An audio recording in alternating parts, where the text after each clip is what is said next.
and you've been supporting me right from the beginning. I appreciate that you're here, and we're here for you. And I told you when you want to come back with your 600,000, we're ready to take you, but you're going to give us a little display on those beautiful bikes, and you're going to be, I've never seen anyone do that, actually. You must have special privileges. I've never seen anybody ride through here. But I want to welcome you, and I want to welcome my friends. You're the Rolling to Remember, and that's what it is, Rolling to Remember, and we will be commemorating Memorial Day. It's a big thing. Together, our nation pays immortal tribute to the extraordinary courage, unflinching loyalty, and unselfish love and supreme devotion of the American heroes who made the ultimate sacrifice, and that's what you're here for. It's the ultimate sacrifice, and it is indeed. They laid down their lives to ensure the survival of American freedom. Their names are etched forever into the hearts of our people and the memory of our nation. And some of you, it's been very close, very, very close. It's very close to your heart. We'll cherish them and our Gold Star families for all time. We take good care of them. They're very special to us. Just as we'll always remember the nearly 82,000 Americans missing in action. We're joined today by Secretary of Veterans Affairs, Robert Wilkie. Where is Robert? Hi, Robert. Great job you're doing, Robert.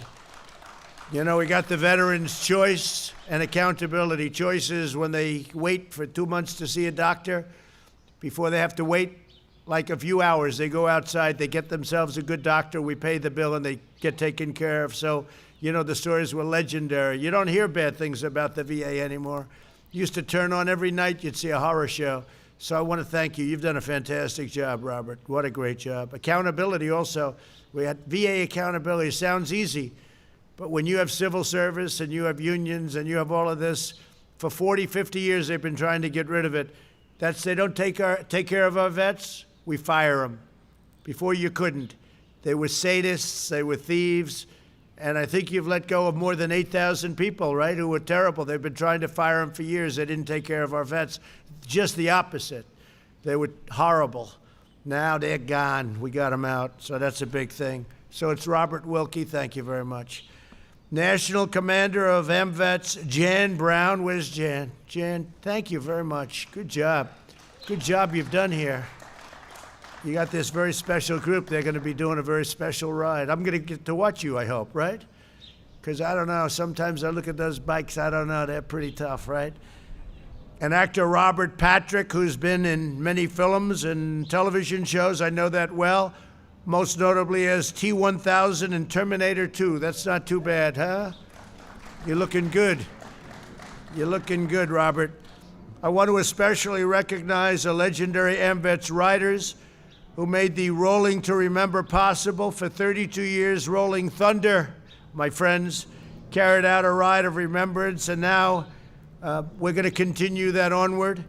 And the Rolling Thunder people were terrific, Artie and everybody, they really were. We had a good relationship with them. You know that, right? You're going to say hello to my Artie.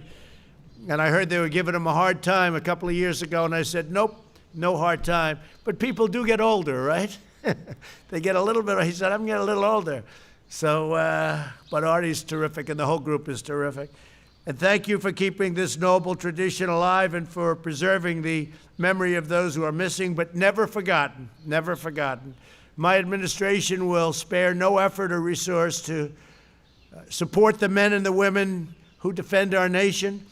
We've secured over $2.1 trillion in funding to completely rebuild American military with and think of that, 2.1 trillion, 2.1, not billion, you know, it used to be million.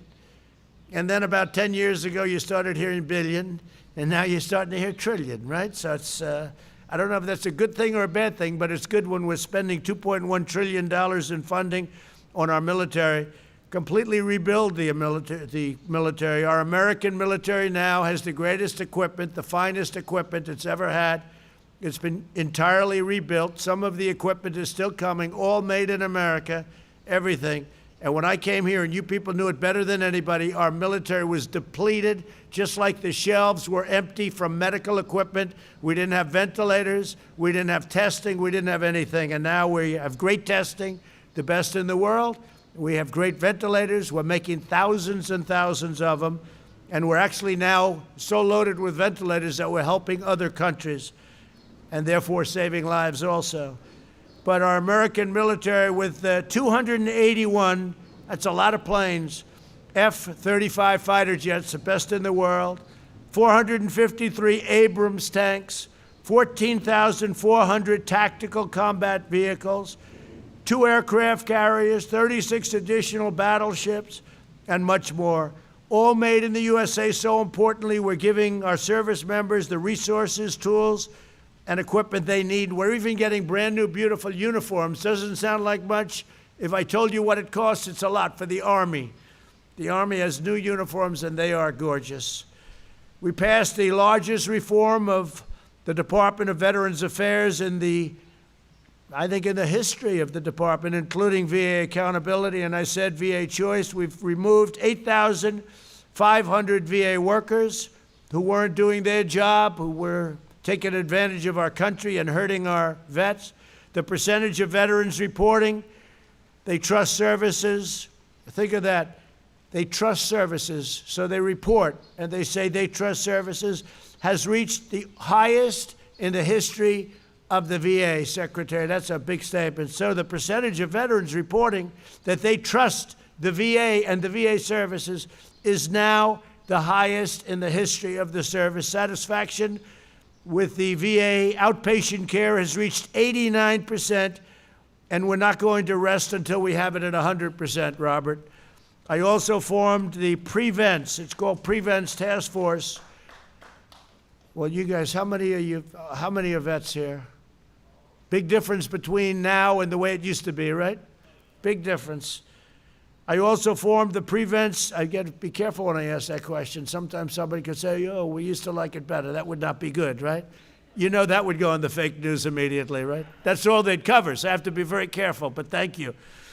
I also formed the Prevents Task Force to fight the tragedy of veteran suicide, which is an unbelievable tragedy. And we actually have medications that we're working on. They have one from Johnson & Johnson, which is a inhaler, and it's been very effective. We've ordered, I think, thousands of units of that, thousands and thousands, and we're using it.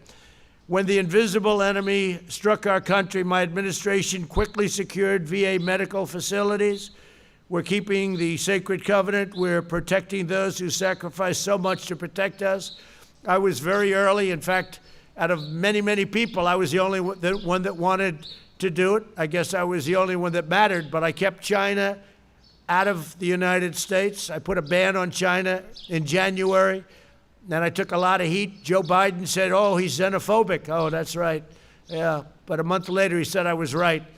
As you know, Dr. Fauci, a good guy, said, you don't need to do that. And then later on, when he saw that I did it, and when we kept thousands, tens of thousands of people out, he said Donald Trump saved thousands of lives, tens of thousands of lives.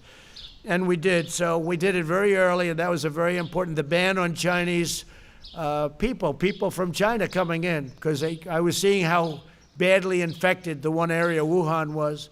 So I put a ban on, and everybody thought Nancy Pelosi, a month later, was in Chinatown in San Francisco. She's dancing in the streets of Chinatown, trying to say it's okay to come to the United States. It's fine. It's wonderful. Come on in. Bring your infection with you. And then she said, he should have done it earlier, about me. And she's dancing a month later. These people are sick. Anyway, last year I signed the National POW-MIA Flag Act, which requires that all federal buildings fly the POW-MIA flag in addition to the American flag in the months, right? And you see them all over Washington now. And they could be separate from the flag. You could do a separate placement, or you could put it under the flag. In the months since, that righteous flag has proudly flown over the White House. You probably noticed it today. But that reminder is the work left, and we have work left, but we have to get it. We have to win the White House. Otherwise, a lot of the great things that we've done, we're going to do great with our economy. We're going to see, you already see it starting to happen. We're trying to get some governors, they're not opening up, but they'll be opening up pretty quickly. Today, I just spoke to CDC. We want our churches and our places of faith and worship, we want them to open, and CDC is going to be, I believe today, they're going to be issuing a very strong recommendation, and I'm going to be talking about that in a little while.